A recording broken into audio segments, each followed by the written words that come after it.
Assalamualaikum warahmatullahi wabarakatuh. Halo anak soleh dan soleha. Semoga kalian selalu dalam keadaan sehat dan selalu dalam lindungan Allah Subhanahu wa Ta'ala. Amin ya Robbal 'Alamin. Kembali belajar bersama Bu Fatimah di pelajaran Akidah Akhlak. Hari ini Ibu akan memberikan materi mengenai akhlak terpuji taubat. Jadi disimak dengan baik video berikut ini. Yang akan kita pelajari hari ini adalah pengertian taubat, cara taubat, ciri orang yang taubat, kisah Nabi, dan juga hikmah taubat. Segala musibah ataupun bencana alam yang terjadi di bumi ini disebabkan karena ulah manusia. Sebagaimana dijelaskan oleh Allah Subhanahu wa Ta'ala di dalam Al-Qur'an surah Ar-Rum ayat 41. A'udzu billahi minasyaitonir rajim.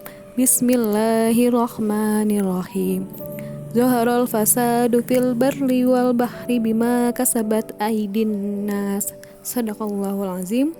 Yang artinya telah nampak kerusakan di darat dan di laut disebabkan karena ulah tangan-tangan manusia. Begitu juga perasaan sedih, susah, senang, dan gembira disebabkan karena perbuatan manusia itu sendiri. Dan Allah Subhanahu wa Ta'ala akan membalas segala perbuatan manusia sesuai dengan amal perbuatannya. Sekecil apapun perbuatan kita, apakah itu perbuatan baik atau buruk, Allah Subhanahu wa Ta'ala pasti akan membalasnya. Bagi manusia yang sudah terlanjur melakukan perbuatan salah atau dosa, baik itu hubungannya kepada sesama manusia atau kepada Allah Subhanahu wa Ta'ala, maka orang tersebut harus segera bertaubat. Taubat adalah kembali taat kepada Allah Subhanahu wa Ta'ala dan menyesal dengan bersungguh-sungguh terhadap dosa yang telah dilakukan, serta memohon ampun dari Allah Subhanahu wa Ta'ala. Bertaubat hukumnya wajib. Apakah kita mempunyai kesalahan terhadap sesama manusia ataupun kita berdosa kepada Allah Subhanahu wa Ta'ala, maka kita harus segera bertaubat.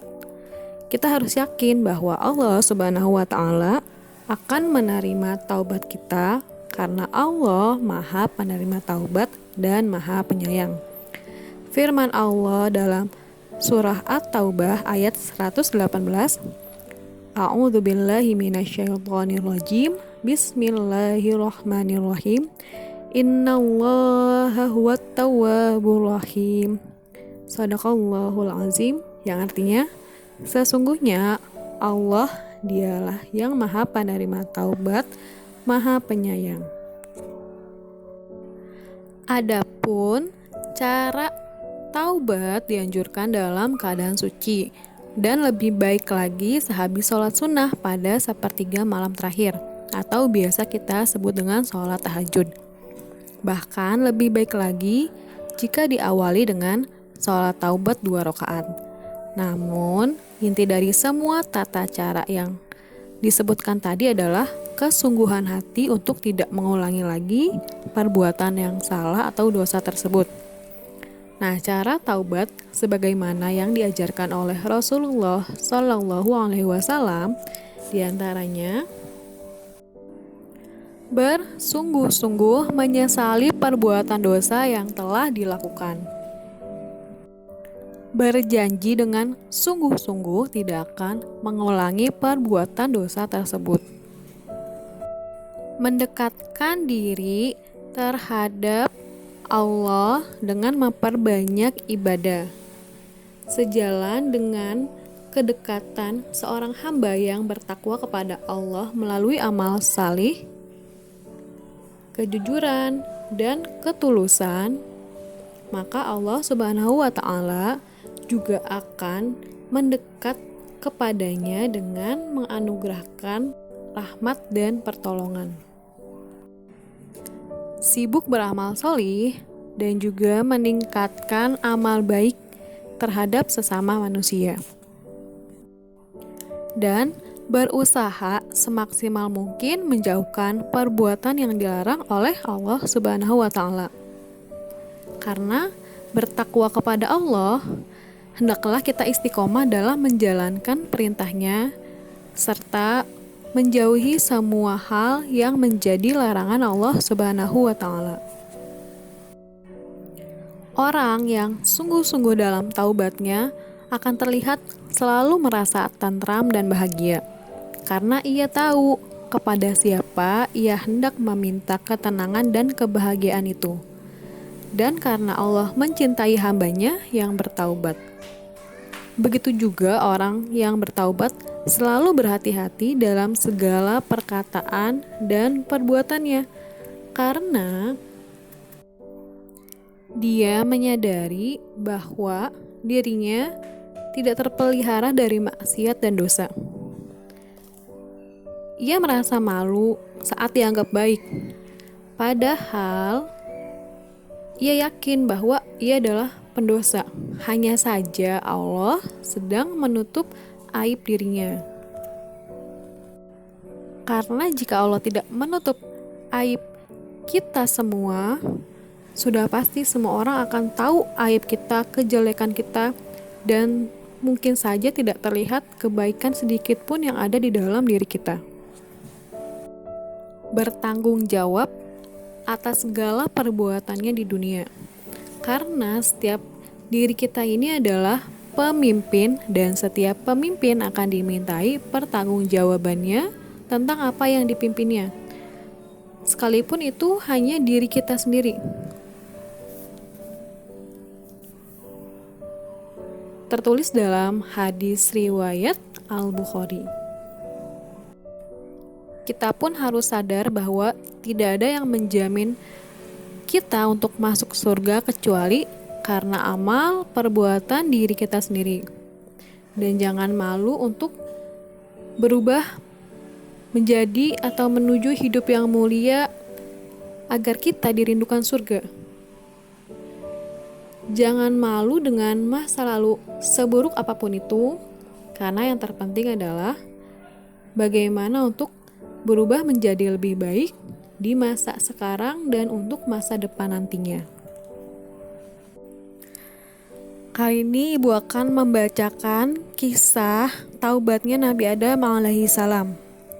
Nabi Adam alaihissalam diciptakan setelah Allah menciptakan malaikat, jin, dan iblis. Pada awalnya, semua berada dan tinggal di dalam surga. Kemudian, Allah Subhanahu wa Ta'ala memerintahkan kepada seluruh malaikat untuk bersujud dan tunduk kepada Nabi Adam. Maka sujudlah semua malaikat kepada Nabi Adam karena kepatuhannya kepada Allah Subhanahu wa Ta'ala.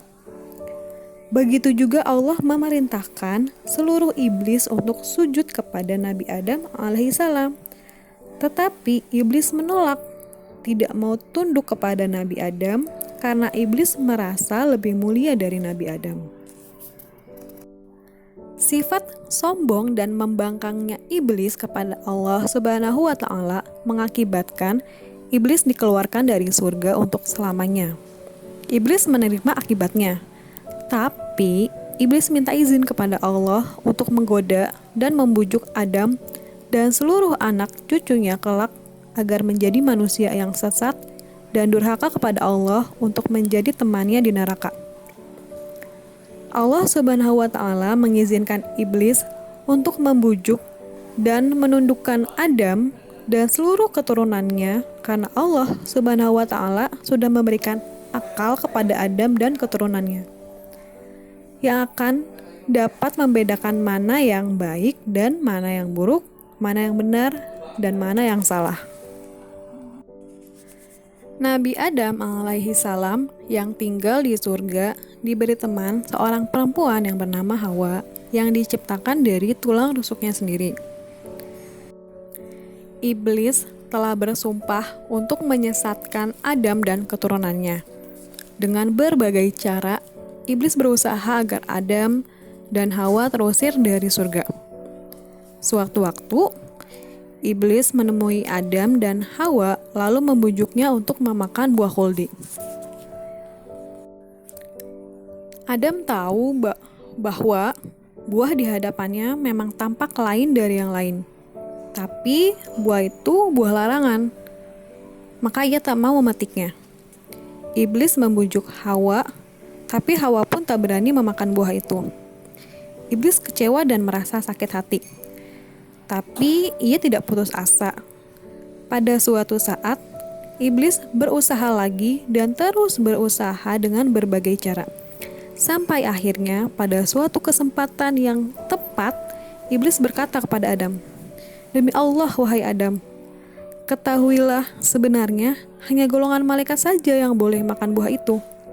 Sebab dengan makan buah itu, para malaikat akan tetap berada di surga dan hidup kekal tanpa mengalami kematian.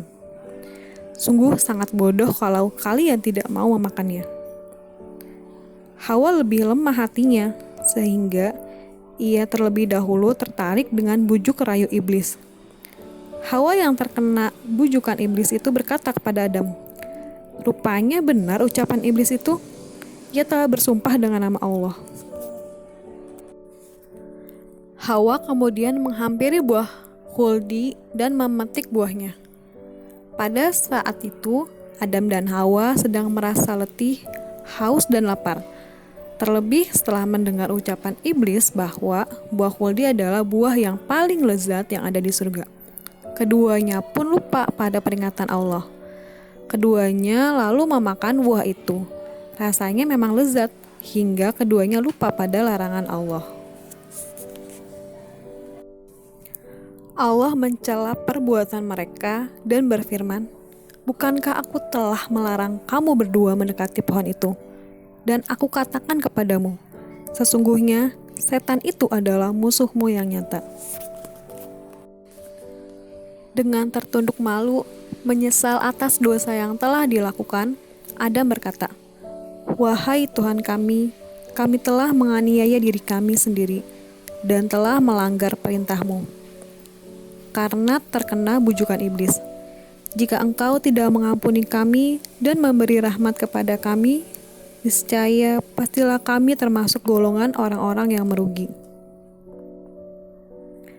Allah Maha Pengasih dan Maha Pengampun. Taubat Adam dan Hawa diterima. Keduanya diampuni oleh Allah. Tetapi atas kesalahan itu, mereka harus keluar dari surga yang penuh kenikmatan. Ada beberapa hal yang dapat diambil pelajaran dan diteladani dari kisah Nabi Adam alaihissalam. Di antaranya, sebagai manusia, tugas kita adalah beribadah kepada Allah Subhanahu wa Ta'ala. Yang kedua, kita harus memelihara dan mengatur alam atau lingkungan tempat tinggal kita, termasuk ibadah kepada Allah.